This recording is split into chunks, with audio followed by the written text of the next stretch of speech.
गणपतये नमः। ॐ गणपतये नमः। वक्रतुण्ड महाकाय सूर्यकोटिसमप्रभा निर्विघ्नं कुरु मे देव सर्वकार्येषु सर्वदा। ॐ गणपतये नमः।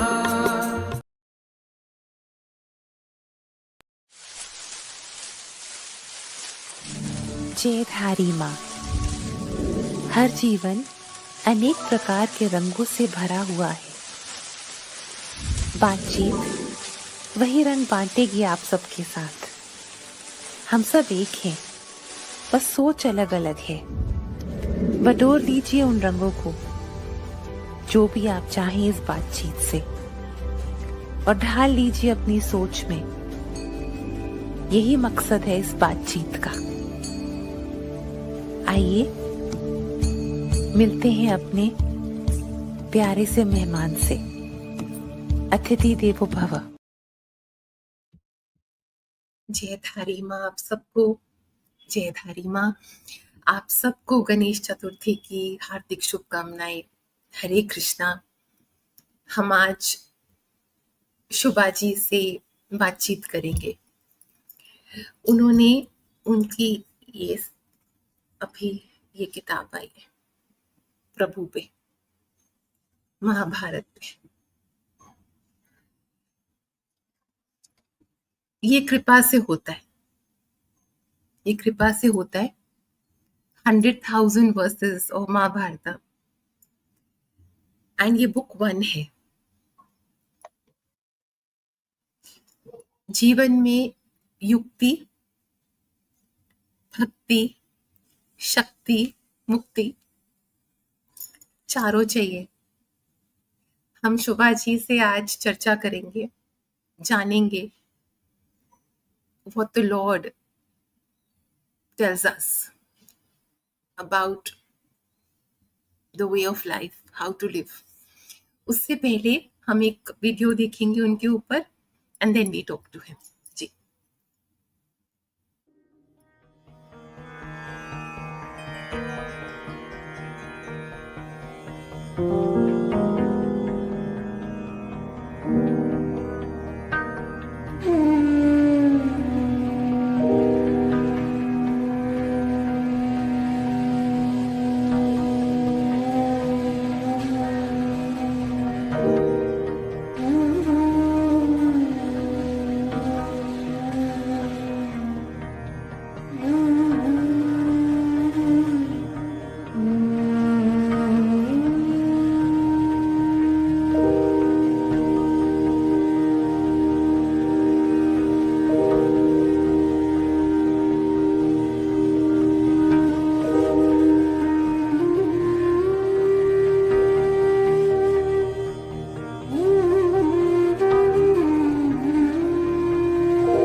Jai Dharima, Hare Krishna, Shubhaji, Hare Krishna. Hare Krishna. Very happy and grateful to be amidst all of you all here. Thank you. Thank you Thank you. so much. Thank you. Thank Ji. you, ma'am. Shubhaji, all very, very blessed. May Ma bless you, may Lord bless you, Lord Krishna bless you on your incredible journey, because it takes a lot to be doing this. What makes you do this? How do you do it? What goes on in your mind when you're engrossed in reading the Shastras and writing about them? And then when you see such a real world and real life around you, where you can clearly see that we've forgotten how to live, where you clearly see that we don't know the meaning of what it means to be truly alive. And you're so engrossed and you're reading and you're writing. How does it feel?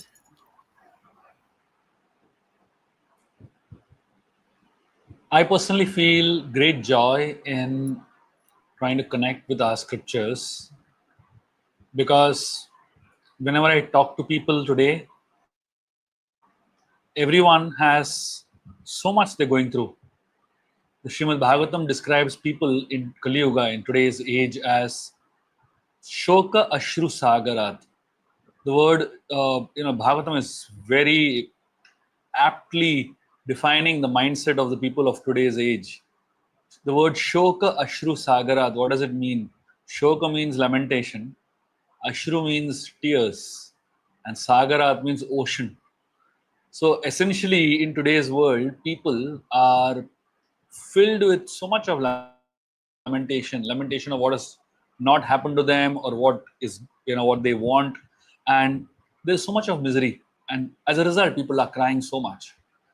The result of that is there's an ocean of tears in today's world. If you actually talk to people, everyone is going through so much. And as I have been counseling, guiding, talking to people from across the world, and practically of every age group, I'm finding that there is a lack of hope, a lot of sadness, and a lack of clarity. And I find our ancient scriptures have the power to give clarity, wisdom, and direction to today's world. And by the blessings of my teachers, of my gurus, I've had the fortune of studying these scriptures very deeply and presenting them in a way that modern men can understand and apply in their lives. And I feel very fortunate to do this service to for humanity, because I feel it's a service that is very important, and it's something that is a legacy that we all need to leave behind for the future generations. Ji. Shubhaji, just taking your thought forward. This is something that is very close to my heart, and I'm trying in my own humble way, I'm trying to practice it. We don't question joy. Why do we question pain? I'm not talking about self created misery. I'm talking about pain. I'm talking about real suffering. I'm talking about dualities of life, uncertainty, which is a reality. We don't question joy. We've never asked the Lord, why am I happy? Why have you given me so much? But we question pain and we question suffering. The second thing, I'm sharing this with you because I think we can take this forward together. The second thing, Shubhaji, is which brings a lot of peace personally, is nishkam karma. Why do we always want something back? Why can't we just do nishkam karma? And the third, which is very, very close to my heart, is following my swadharma. Just doing the next thing that I am required to do. Then the next thing. Then the next thing. If these three principles can be combined, Wouldn't it just make life a bit more calmer, more accepting? Ji. The reason people are not able to accept pain and misery in the same way that one deals with joy and success is because when one experiences success, one thinks it is due to one's own self. But when one goes through pain, one feels I don't deserve it. And the reason one feels I don't deserve it is because I feel that I am perfect. There is no flaw in me. I've not done anything wrong. So why should I suffer? Obviously, now when we achieve success, do we really deserve that success? If you actually look at it, is all success due to our doing or our efforts? The answer again will be no. We cannot claim that success is due to our efforts, nor can we claim that pain is purely the doing of God. In success there is a hand of God, and in pain there is our hand also. So in one sense, the world is created in a way which is very balanced. So there is our effort in everything, both joy and sorrow. There is the hand of God in everything, both joy and sorrow. And there is our previous karma in everything, both joy and sorrow. In acceptance comes peace. When we go through joy in our lives, we should be grateful. And when we go through suffering in our life, we must definitely be grateful, because suffering is a part of existence. It balances the way our life is. Imagine if we only ate sweets all day long, you think you'll be fine? Obviously not. You will really be miserable in your health, isn't it? Though technically people would love to eat sweets all day long. Similarly, if you're only happy all day long, would you really be would you really be well? The answer is no again. If somebody is just only happy and experiences no suffering, that person will take happiness for granted.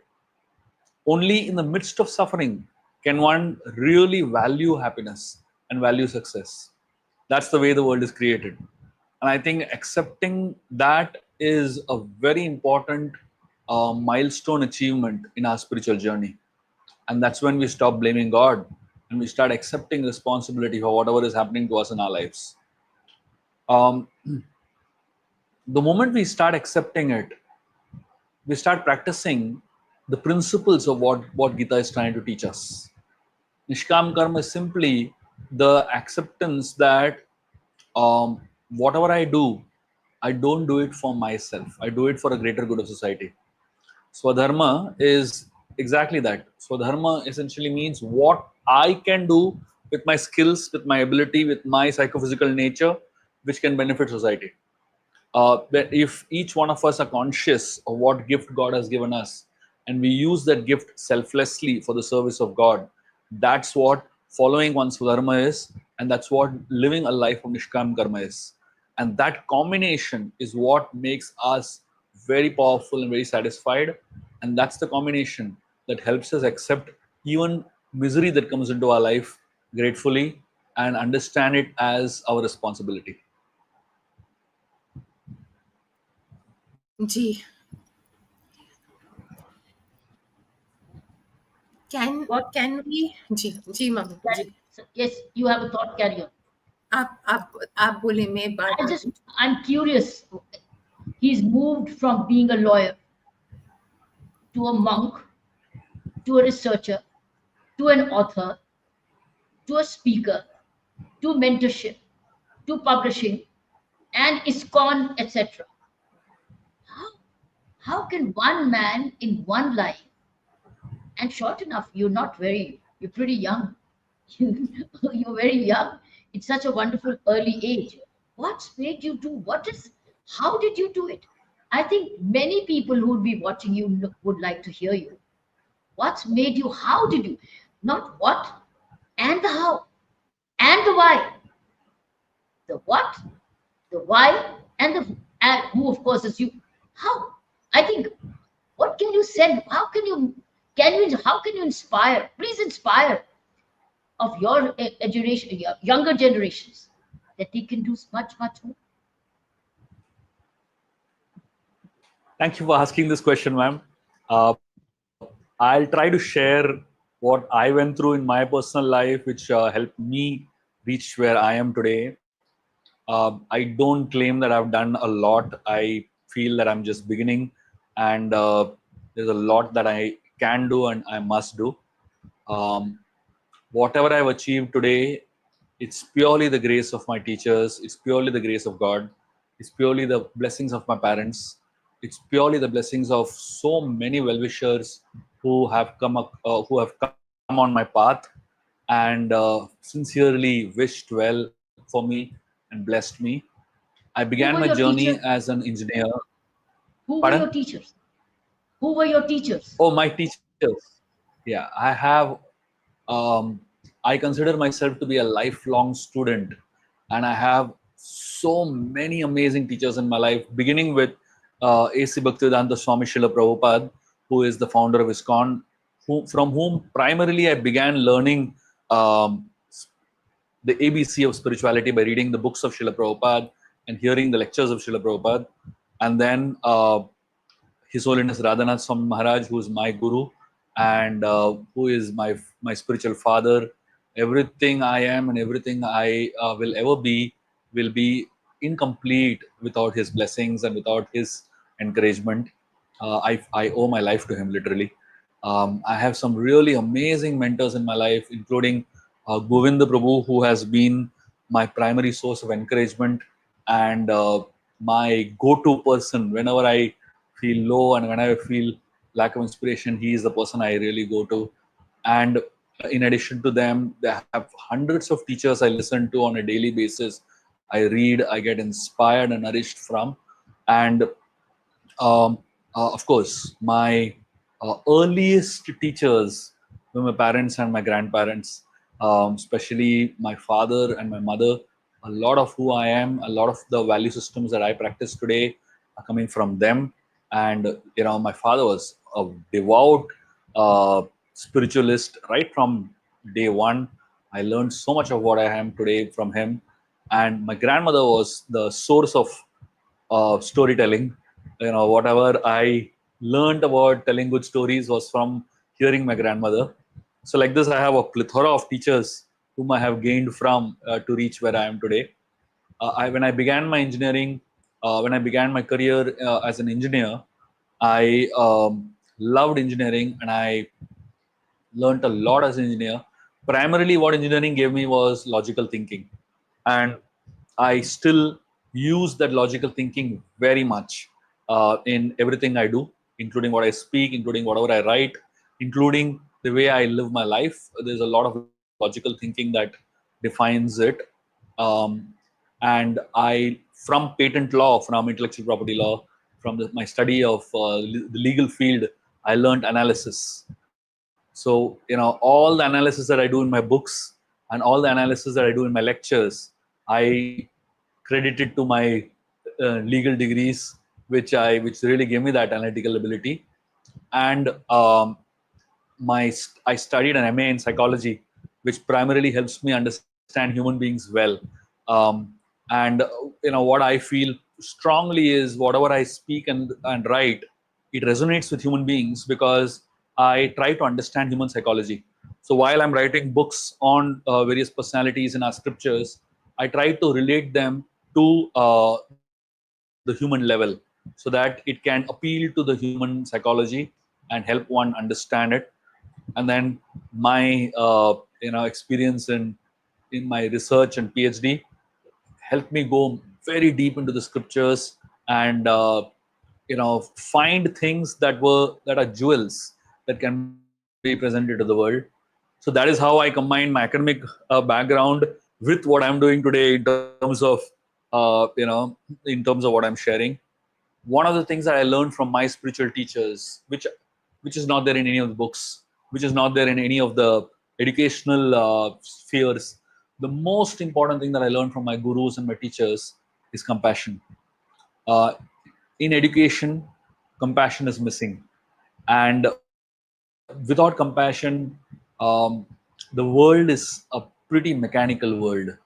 And I find that spiritualists are so compassionate and really deeply concerned about the well-being of others.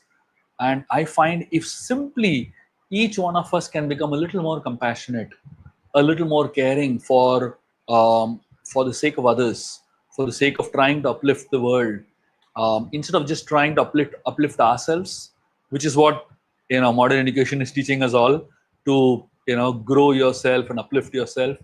But spirituality teaches one to um, grow not only yourself, but along with you help many others grow and uplift many others.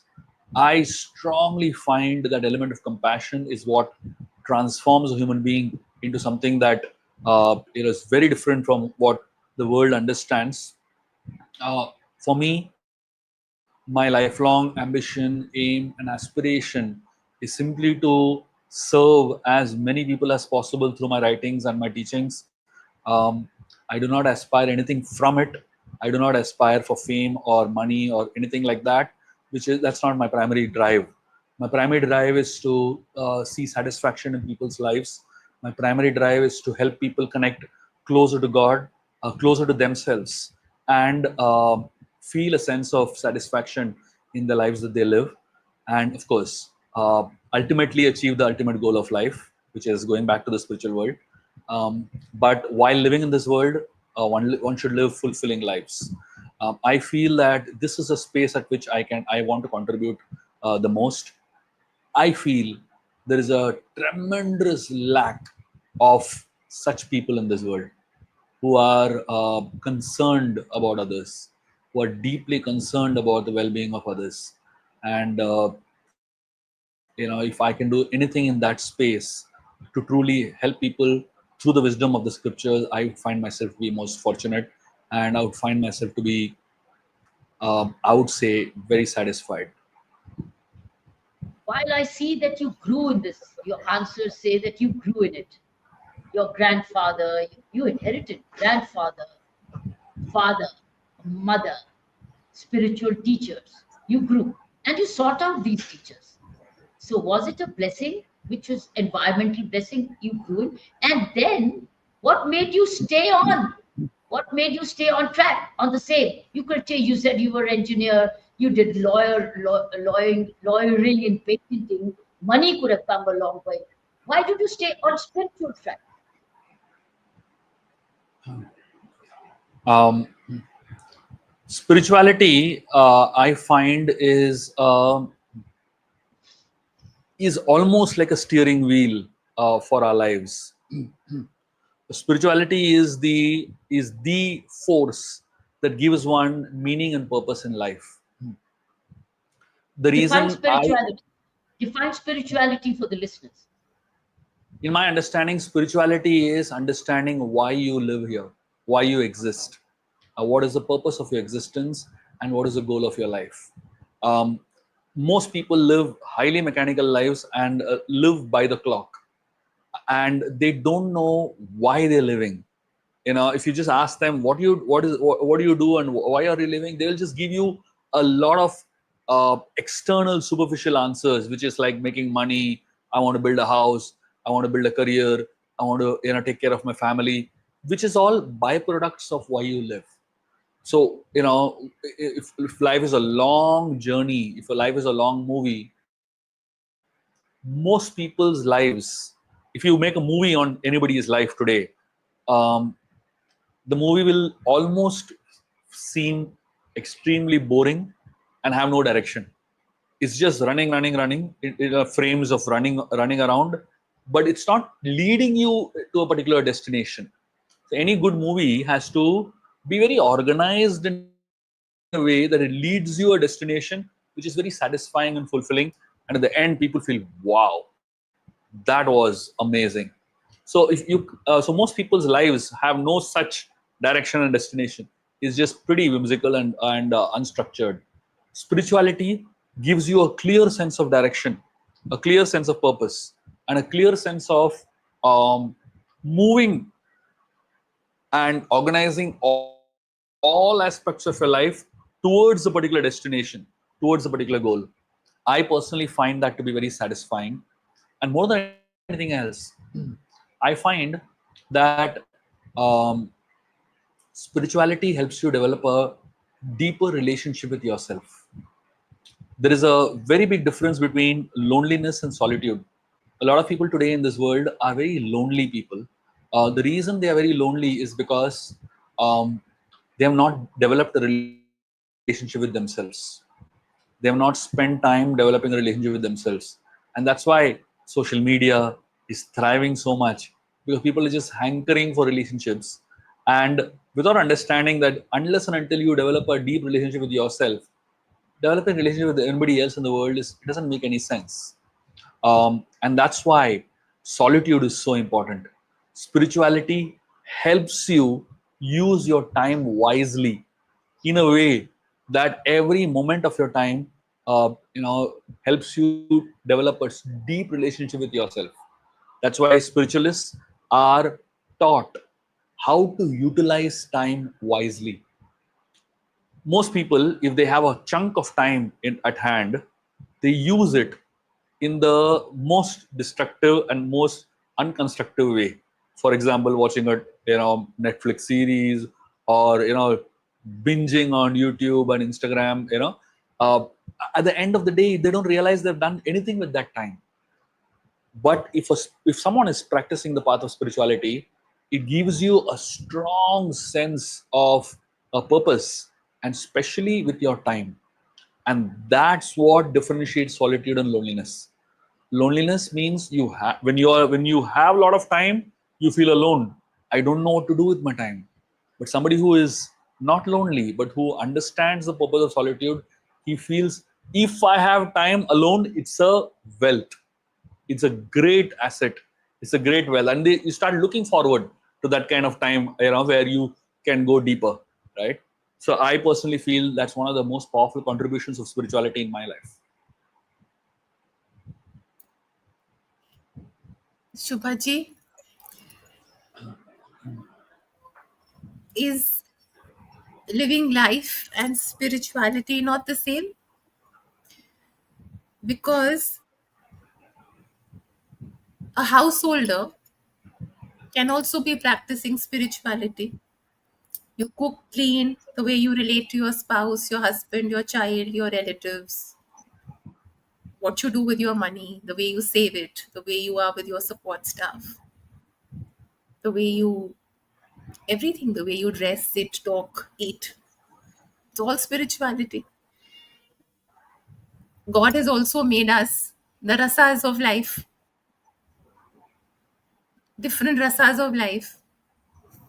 If we've seen something lovely on Netflix and we've liked it for the right reasons, we've enjoyed it, we've bought a lovely gadget, we really liked the time, little bit on the Insta and gone little bit of, you've enjoyed your time shopping. Isn't that spirituality? I'm talking now for a householder. Yes. Calm, krodh, lobh, lust, greed, anger, jealousy, comparison. This is the space that needs to be looked at. Contentment. How much is enough? What are you driven by? What are you running after?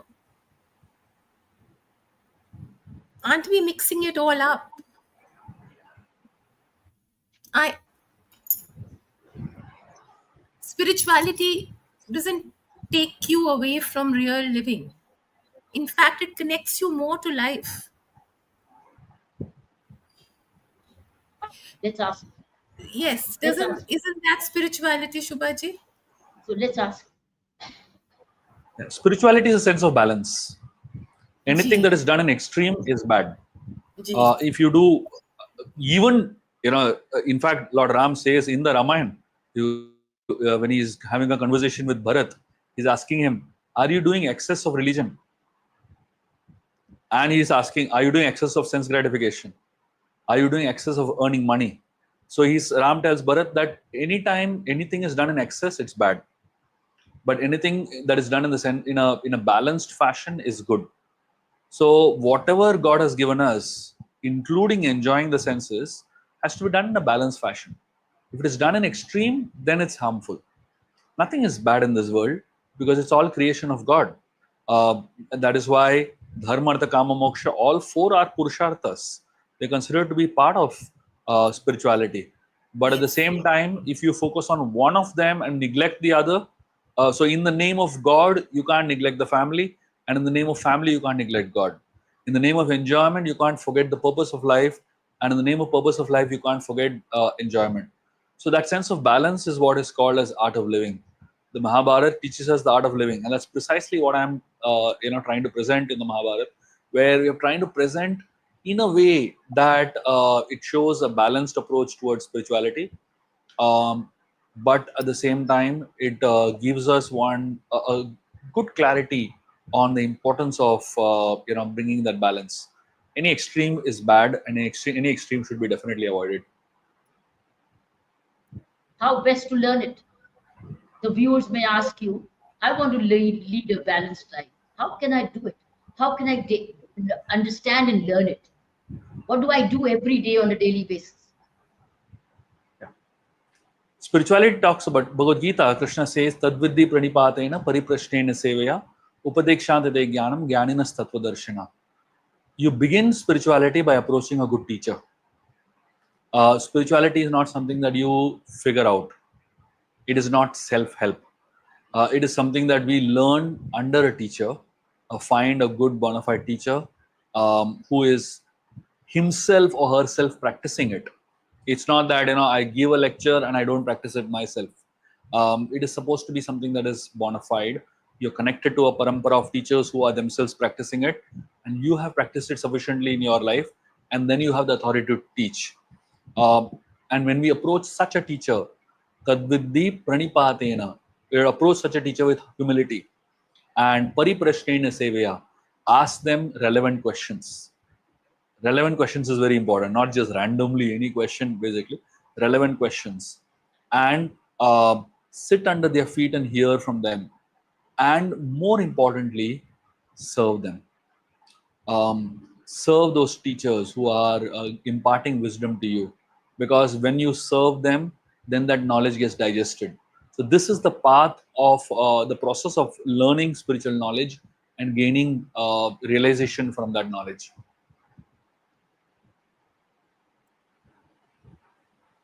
Subhaji, for us, my father is from Babaji's lineage, Guru Nanak Ji's. He's the 15th from the Piri. So for us, our Granth Sahib is the living Guru. I completely understand what you're saying, but let's talk about this.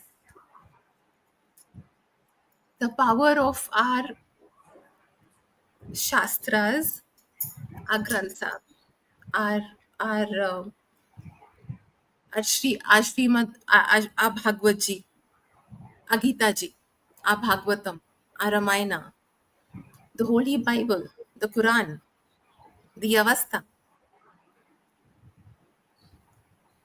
Why are we not reaching out to them? Because what you've said is something very beautiful, that we're not asking the right questions. Why will we ask the right questions if they don't suit us? If we are living in denial, why will we ask the right questions? If we are very comfortable doing what we are doing and we know it's not correct, why will we ask the right questions? So why is our Shastras, which are like such a beautiful voice, why are they not a part of our daily life? Because we don't want to hear them, we don't have the courage to read what's written. One reason is that a lot of our scriptures are in a language that a common man may not be able to understand unless they have great scholarship, unless they have, uh, a lot of intelligence, which is why sometimes people hesitate to directly pick up a scripture and read them.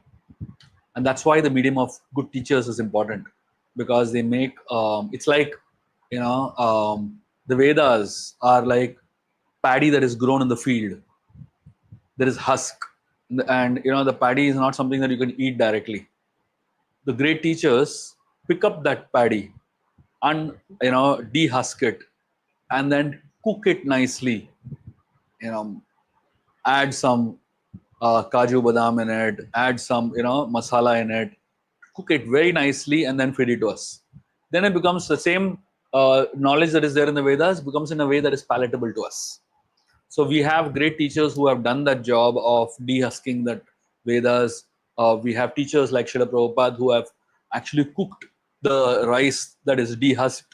And then we have modern teachers who are disciples of Srila Prabhupada and their grand disciples who are adding a lot of masala and a lot of good ingredients to make it even more tastier and palatable. And that's why that knowledge now is digestible, and we can handle it. But if somebody directly tries to approach the source of the knowledge, they may not be prepared for it because they are not equipped and not trained well.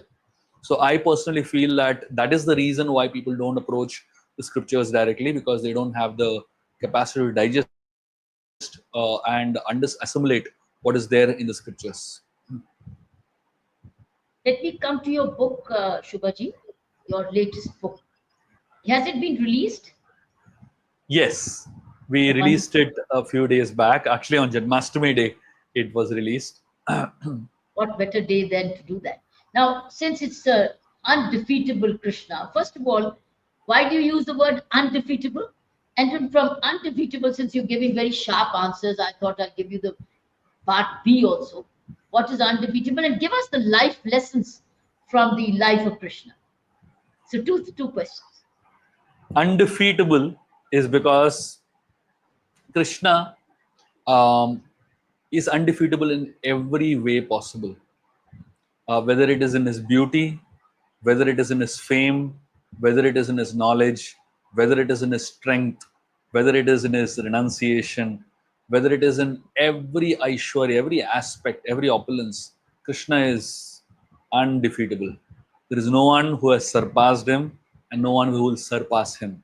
And most importantly, he is undefeatable because the way he conquers people's hearts. You know, everyone who has heard him and who knows him, he wins over their hearts.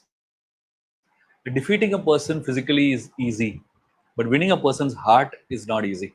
I personally feel one of the reasons why I chose this title Undefeatable Krishna is because he really knows how to conquer hearts.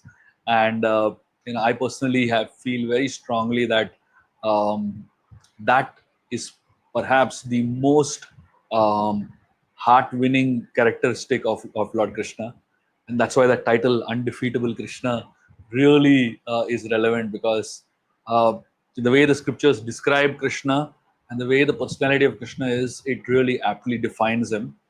Um,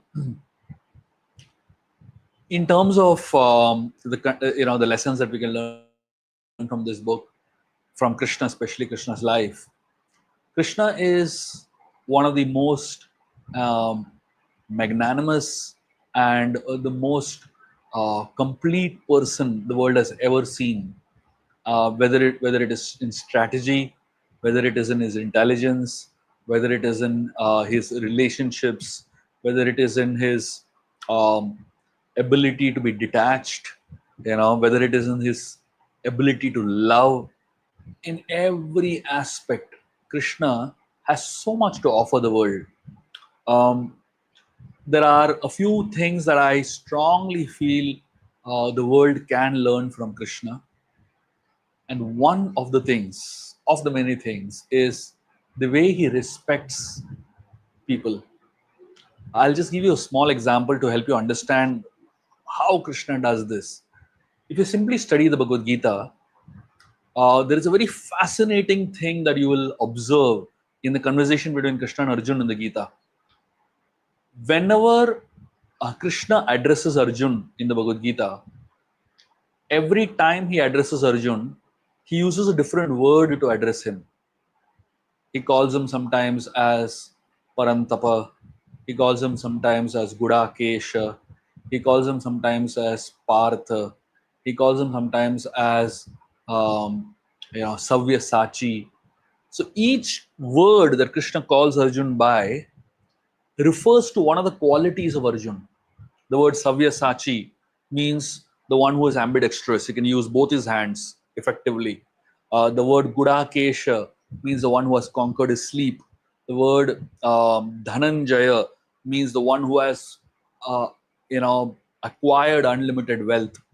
So many words. So essentially, the way Krishna's vocabulary is, in his vocabulary, he has built appreciation.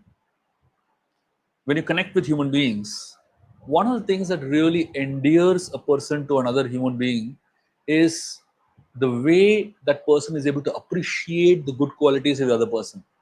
Praise melts the human heart, isn't it? Anybody who is praised, especially genuine praise, it really melts the human heart.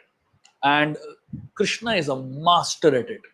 Every time he addresses Arjun, he's touching his heart. And Arjun learns that quickly from Krishna. Every time he's calling Krishna by a different name, addressing different qualities of Krishna. I just find that so fascinating about Krishna, that simply by having a conversation, he wins hearts. I feel that if we can simply try to do that in our day-to-day conversations, while having a regular conversation, add in an element of appreciation. It will simply enhance the relationship to another level. It won't seem like artificial. It won't seem like you're kind of trying to please the other person artificially, or trying to flatter the person. It will just be very conversational, and within the conversation there is appreciation going on.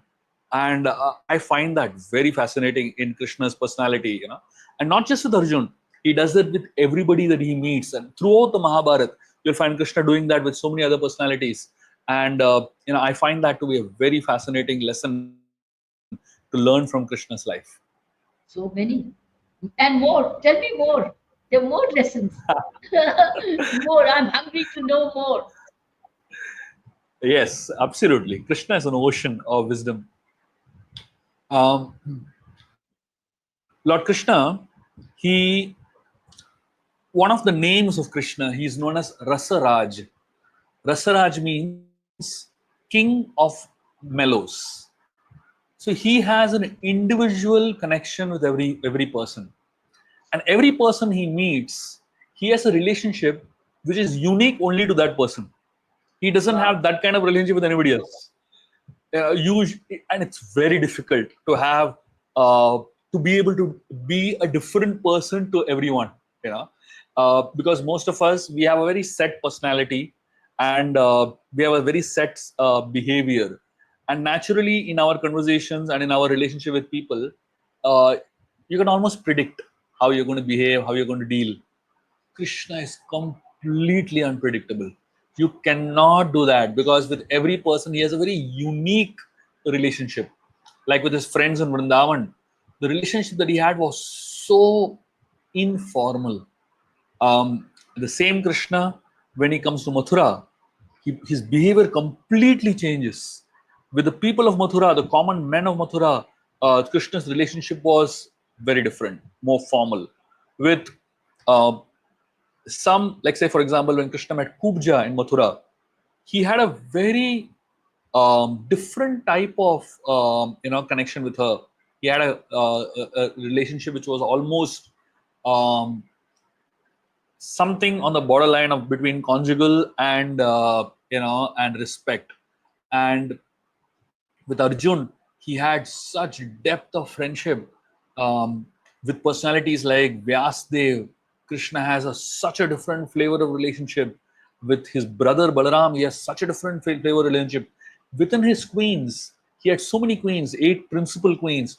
With each queen, he had a very different relationship, completely different from what it was with the gopis of Vrindavan. So I personally feel this fascinating. How did he If we prioritize? can, and When he had pardon? so many, how did he prioritize? How did he prioritize Yes. relationships? Because with limited The time, way how do you I prioritize? understand, yeah, Did he? the way I understand Krishna is when he was present with that person, he gave 100% to that person. Attention. And the way he prioritized and the way he connected with people is by first understanding them. Krishna did not speak the Bhagavad Gita, begin speaking the Bhagavad Gita till the second chapter. The first chapter is practically Arjun speaking his thoughts. Krishna did not speak because he first wanted to understand the mindset of Arjun. Only when he spent sufficient time understanding by listening to him, then he spoke because he understood him fully. Many times we are very eager to speak without understanding what the other person is trying to say because it's difficult to listen, isn't it? And Krishna is a mastered listening. He spends sufficient time listening, and that's the beauty of Krishna throughout the Mahabharata. Every time Krishna opened his mouth, he opened his mouth only after listening sufficiently, and that made him a master in relationships. So when he spoke, he knew the person that he was speaking to, and that's probably something that we can learn from, how to just keep our mouth shut, observe, absorb, and then speak.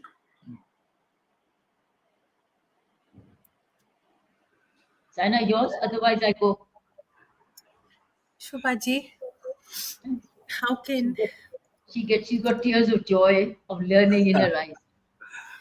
um, how can this is something I as Ma wills it, as Madhari wills it, but ये wheel of birth and rebirth की तरफ बढ़ा जा सकता है where you don't take a rebirth बढ़ा जा सकता है or if they will it they send you back for a higher purpose because does God handpick you sometimes? Does God choose you? Arjuna learnt everything. Arjuna learnt everything through Lord's glance. I sometimes feel the Lord just looked at him and in those few minutes, through his glance, he passed on the divine knowledge to Arjuna. So, Ji Shubhaji. Krishna is, when he shares with Arjun, there's a very beautiful verse which probably is the answer to your question. He says, Janma karma chame divyam evam yoveti tatvatah tyaktva deha punarjanma naiti mam eti so Arjuna. Krishna says, Janma karma chame divyam. He says, my birth and activities are divine. And he says, Janma karma chame divyam evam yoveti tatvatah. If someone understands that my birth and activities are divine, so which means that Krishna is inspiring us to understand him better, understand his birth and activities and the divinity of in both. And he says, if somebody understands this tatvatah in essence, what happens to such a person? Punarjanma naiti. So Krishna says such a person does not have to take a birth again. Tyaktva deha punarjanma naiti. So this is in the Gita. Krishna is assuring us that if someone understands the janma and karma of Krishna nicely, such a person does not have to take birth again. And then he says, Mam eti. Mam eti means that person comes back to me. So this is a personal assurance of Krishna in the Gita. So we simply by reading about Krishna, simply by hearing about Krishna, simply by chanting the names of Krishna, and simply by absorbing ourselves in the personality of Krishna, just that is enough for us to return back to the to Godhead, get out from the cycle of birth and death, and fulfill the purpose of our lives. जी mummy हाँ जी आप पूछिए I bring him back to I'm bringing, as a typical bureaucrat or a government servant, I'm bringing you back to governance now. Back, what give us the key lessons for the current governance and leadership? What is from message from Gita or the Krishna? But let's focus on, because something which we are all impacted by, the kind of leadership we have. I'm not looking at the world leadership; it's going haywire all over. But our own leadership is showing a lot of resolve and resilience at the moment, and also ethics and morality.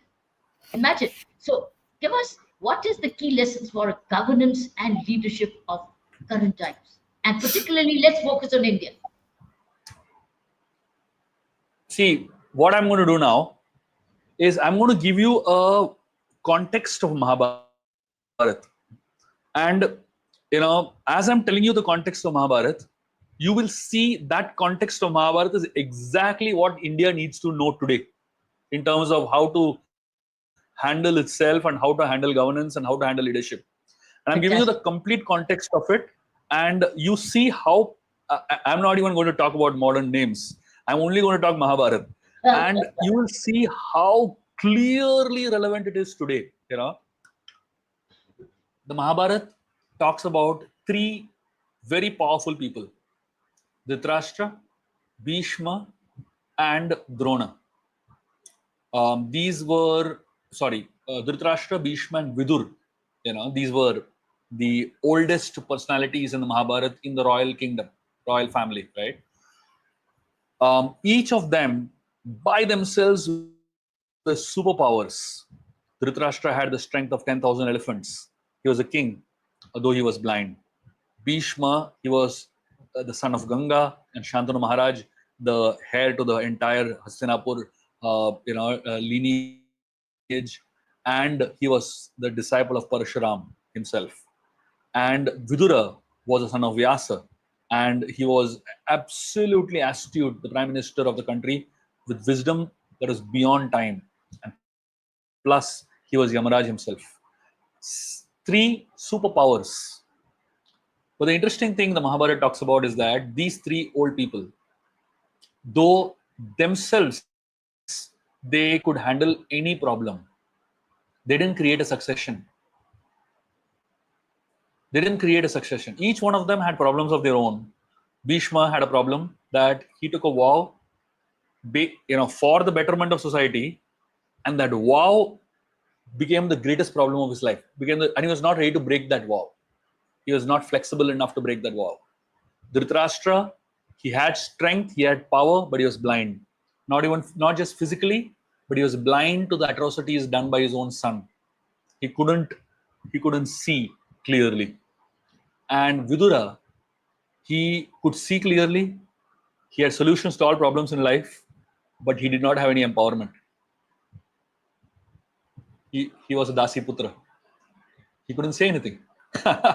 So the interesting thing is that these three powerful people, as long as they sat on the throne, as long as they were on top, they dealt with all problems in life. But because they didn't create a succession, they didn't train the next generation properly, we find Duryodhan-like personalities in the next generation. And because, so it's in any organization in the world or any governance in the world, as long as the top people are there, the governance runs, the company runs very well. But the moment the next generation steps in, problems begin. All kinds of infights and all kinds of politics happens. So now here is the Pandavas and the Kauravas together. They are going to be the next succession, But unfortunately, because these three old people didn't spend enough time creating a proper succession and training up these youngsters in the right direction, two people came from outside the organization. Krishna came and began to train the Pandavas. Krishna was not from Hastinapur, he came from Dwarka. And Shakuni came to train the Kauravas. He was not from Hastinapur, he came from Afghanistan. And Krishna and Shakuni became consultants for the Kauravas and Pandavas. And both of them brought in their own way of training. Shakuni brought in his own way of training, and he trained the Kauravas in a principle known as Kanika Niti. I'll explain what Kanika Niti is shortly. Krishna came from Dwaraka, and he began to train the Pandavas using the concept of Shukraniti. So now you'll find that the Kauravas and the Pandavas are getting trained by their own outside consultants. Fortunately for the Pandavas, Krishna had value systems that were similar to the original founders of Hastinapur, and he did not break the value systems of Hastinapur. In fact, he enhanced it further. But Shakuni, he brought in a totally different set of value systems, which were completely against the founders of Hastinapur, completely against. And because he got this from a foreign land, he got it from another country. The system that he got in only was different.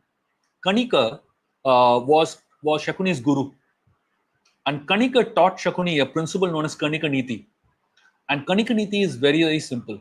Kanika Niti says, hook or crook, get your work done. It doesn't matter if it is right or wrong. It doesn't matter if it is dharmic or not dharmic. As long as you get what you want, you're right. And Shakuni taught that to Duryodhana. And from the time Duryodhana learned Kanika Niti from Shakuni, he became massively egoistic and he became highly arrogant. And obviously, he also started succeeding because Yudhishthir learned Brahaspati Niti from his fathers, from his guru, from his own heart. And what is Brahaspati Niti? Brahaspati Niti says, no matter what, always follow the path of Dharma. And Yudhishthir and the Pandavas always followed the path of righteousness. And in front of them was Kanika Niti.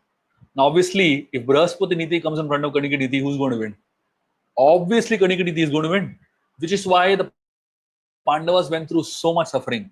Bhima was poisoned and almost killed. They were burnt in the in a lac palace. Draupadi was practically stripped. They lost all their wealth. They were cheated in a gambling match. They created the kingdoms were divided and they got a barren piece of land. So practically at every point, Kanika Niti defeated the Brahaspati Niti. And that's when Krishna walked into their life. And Krishna introduced them to the third type of Niti, which is known Shukra Niti. And Shukra Niti says, if your enemy follows the path of Dharma, you follow it. But if your enemy deviates from the path of Dharma, you also deviate. You also deviate. Krishna introduces Shukra. You also deviate. I see. Yes. Because, of course, Krishna taught this as what is known as Apad Dharma. Apad Dharma is emergency measures. This is not something that is supposed to be done all the time. Practically, Krishna inspired the Pandavas to follow Shukra Niti only a few days in their entire life. And within those 18 days of war, not even all the 18 days, only within those 18 days, 4 days they followed Shukra Niti, literally 4 days. And they did what they needed to do. But the principle of Shukra Niti is it has to be an emergency. It has to be a situation which is a do or die. That's why it's called Apad Dharma. Apad Dharma means emergency measures. Like, for example, if a police is chasing a criminal and there is a traffic signal, should the police stop? Obviously not. Because if you're trying to do something more important, you can break a lower rule, isn't it? Telling a lie is not good. But if that lie is going to help a greater good, it is going to help thousands and millions of people later on, that lie is better than the truth. So this is called Apad Dharma. It's an emergency and certain measures have to be taken in emergency. And once that emergency is over, you go back to Brahaspati Niti. Krishna never asked Yudhishthira to follow Shukra Niti for life. There was an emergency, and in that emergency, he made him follow. And the moment the emergency was over, Krishna walked out of their life, and he allowed them to follow Brahaspati Niti for the rest of their lives. And that is what Shukra Niti is, and that is what the brilliance of Krishna's presence in the life of the Pandavas is. Shakuni made Duryodhana dependent on him. Krishna made the Pandavas independent and empowered. He didn't create a sense of dependence as much as Shakuni created in Duryodhana. Duryodhana couldn't take decisions without Shakuni's consultation. Practically in everything, cry and go to Shakuni. But the way Krishna trained the Pandavas, he was there with them when they needed. But beyond a certain, throughout the Mahabharata, you don't find Krishna's voice. Arjuna and the Pandavas are taking their own decisions. Only when they are super confused and they just don't know what to do, then Krishna stands up. This is the kind of empowerment and this is the kind of empowered leadership that the world needs today. And this is the kind of course, Krishna was very bold in pushing them towards Shukriniti. Otherwise, technically, most people would get scared to even propose Shukriniti because they will say, "How can we do anything bad?" But sometimes a little bad has to be done to It's not rectify bad. a The problem greater is the bad. intention. Very important in Shukraniti is the intention. The intention. Yes, The motive and the intention. greater good. Yeah, the greater good has to be it can't be a selfish agenda. It is not for your benefit. It is for the benefit of greater good. So whenever a Greater. decision is taken in an emergency for a greater good, that is technically what Shukriniti speaks about. Oh, well. And of course, You know, it is under the guidance of Krishna. that's right. Shubhaji, while you were sharing this, one word that was coming, one emotion that was coming to my mind, because that's what 9 माँ की माँ भगवती, माँ धारी, माँ दुर्गा के जो 9 रूप हैं, वो नीति के साथ एक शब्द जो बहुत रेजोनेट करा जब आप बोल रहे थे, वो था सत्य. If you are embedded in सत्य, अगर आपने अपने पैर सत्य में जमाए हुए हैं, फिर आप अपना माइंड अप्लाई करिए हर सिचुएशन के लिए. लेकिन आपका जो दिल है और आपकी नीयत है और आपके जो पैर हैं, वो सत्य में जड़े हुए होने. Rooted. मैं आपसे सिर्फ एक छोटा सा सवाल करना चाह रही हूँ ऑन लीडरशिप, एंड देन समय पूरा हो रहा है. 2 बातें मन में आ रही है, एक दुर्योधन से आ रही है और एक और मन में बात आ रही है. ये आजकल भी होता है. Duryodhan could not be the leader, so he sank the entire ship. Just because somebody can't be the leader or be the head, you sink the entire ship. That's one thought. The other thought, to be a leader, you need a team. हमको पता होता है कि मेरे अंदर leadership है या मेरे अंदर एक I'm a part of a team. I'm in it for sustenance, or I'm here to lead for a larger vision. But आप उसको टीम बोलेंगे कि अगर उनको ये भी बोलना पड़ रहा है कि ईंटें उठाकर लाओ. When you're building something, if you have to even tell them that pick up the brick and bring it here, is that a team? Then you relate to them in a very, very different manner. So it's not always possible that everybody will have the same vision. So how important is it to even know your team, assess your team, and then self-lead for the higher vision? Ji Shubha ji. The difference between the Pandavas and Kauravas is every person in the Pandava army was fitting into one common vision and they had one common purpose, which was the establishment of Dharma. But in the Kaurava army, everyone came for a different purpose. Bhishma came because he had made a promise. Whoever sits on the throne, I'll be with that person. Drona came because he loved his son Ashwatthama. If Ashwatthama is not there, he would not have fought. Karna came because he wanted to kill Arjun. If that was not his goal, he would not have fought. Practically everyone who came in that team, each one of them, Shalya came because he was tricked into coming there. So each one that came, they came for a different purpose only. Shakuni came. Many people say he came because he wanted to avenge the death of his own family, and he wanted to take revenge from the Kauravas. So he came. So each one had their own personal agenda, and there was no common single agenda. That's the difference between the Kauravas and the Pandavas. And that's what makes the Pandavas a team, and it makes Kauravas a herd of people. How fantastic. How beautifully we could conclude that difference between a team and a herd in governance and administration. Ji. Shubha ji, feel like going on listening to you. बहुत मजा, बहुत अच्छा है, बहुत आनंद आया. बहुत आनंद आया. Always a pleasure to be with you all, and your questions are all unique, so it brings different You are things so out of learned. me. What a treasure you are for the country and the world as a whole. You are a treasure. May God continue to bless you and keep going. We'd love to see you this book again. We want to share this book with all our listeners and readers. Don't miss this. And it says book one. Now, what do you mean by book one? What is to follow? What's to follow, Shubhaji? This series is called Icons of Mahabharat. It's a series Okay. of 6 books, of Oh, which I this is the see. first book. So each Oh, book in the wow. series will be different characters on Mahabharat. So the first character is Krishna. I thought I should start with Krishna, who is like the in the heart of the Mahabharat, and then the second book will be on Arjun. The third book will be on Vidur. The fourth book will be on Bhishma. The fifth book will be on Yudhishthir, and the sixth book will be on Wow. Kunti Maharani. So that's the way the books will Wow. be. So the first half of the book is stories from their life in the Mahabharat with lessons that we can learn from the stories. And the second half of the book is teachings from each of these characters. Like in this book, I have teachings from Krishna, which is Bhagavad Gita. So if Krishna had to answer a modern man, with his most important questions of life, what would Krishna say, and what would those answers be? That's the style in which I have written the Bhagavad Gita here.